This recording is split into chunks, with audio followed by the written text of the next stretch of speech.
the eagle has landed, per se. Except it's not an eagle, it's a ram.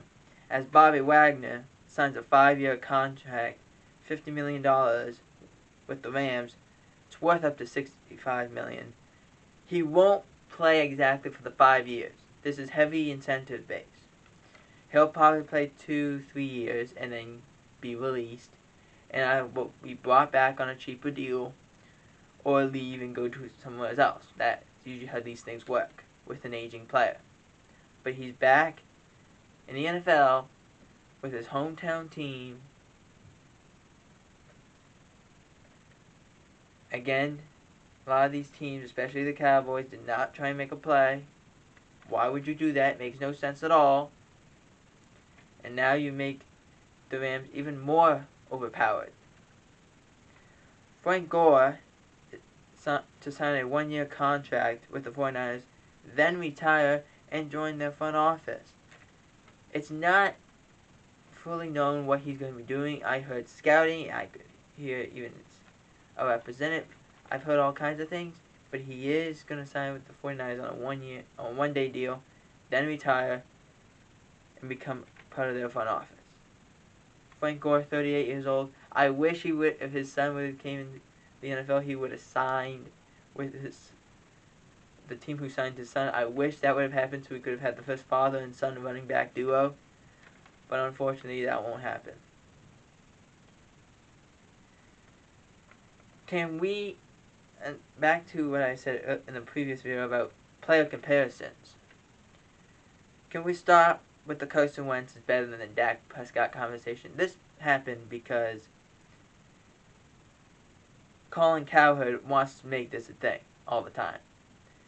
When Carson Wentz got traded out, when he got traded out of Philadelphia to Indianapolis, they still talked about that Dak is not as good as Jalen Hurts. Alright, fine.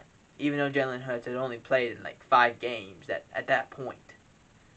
Now Carson Wentz is back in the NFC East with the Washington Commanders.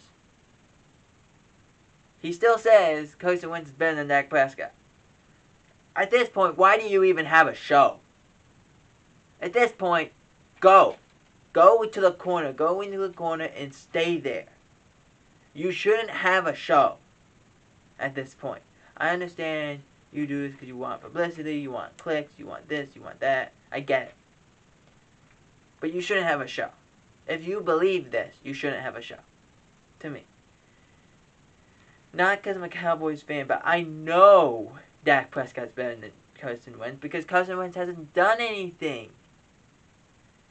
Carson Wentz, every time they go to be in a playoff position or anything, he gets hurt. He gets hurt. Every time. And when he did get into the playoffs, he only had 6 to 9 snaps and then got hurt. So it's like, he's not better than Dak by any means. Whoever, and I understand you just try and say these things, but comparisons, especially ridiculous comparisons, don't make any sense at all. Carson Wentz is not better than Dak Prescott. Patrick Mahomes is not the next GOAT. He's not the younger GOAT. Trust me, he's not. Is he on the Tom Brady level? No.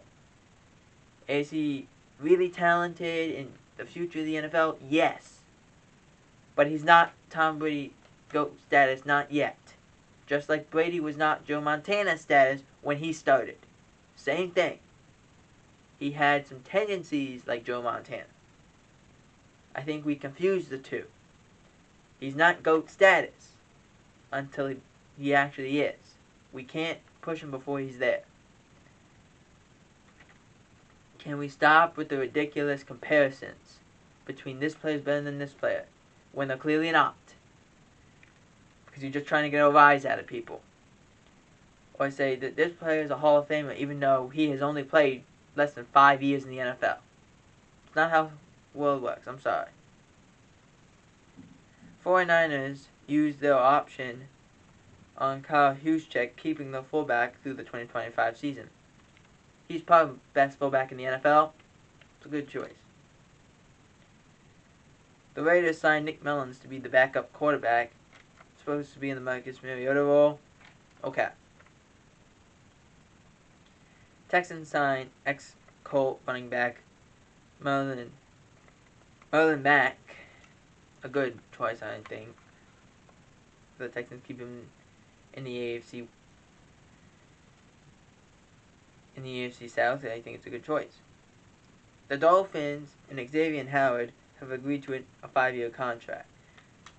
This is not exactly what it sounds like. They kind of just fixed it a little bit.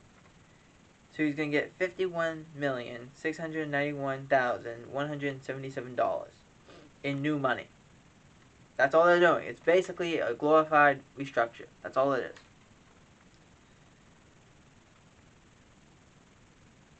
The Dolphins had also decided to trade Devontae Parker to the New England Patriots for a 3rd-round pick and a swap of 5th-rounders.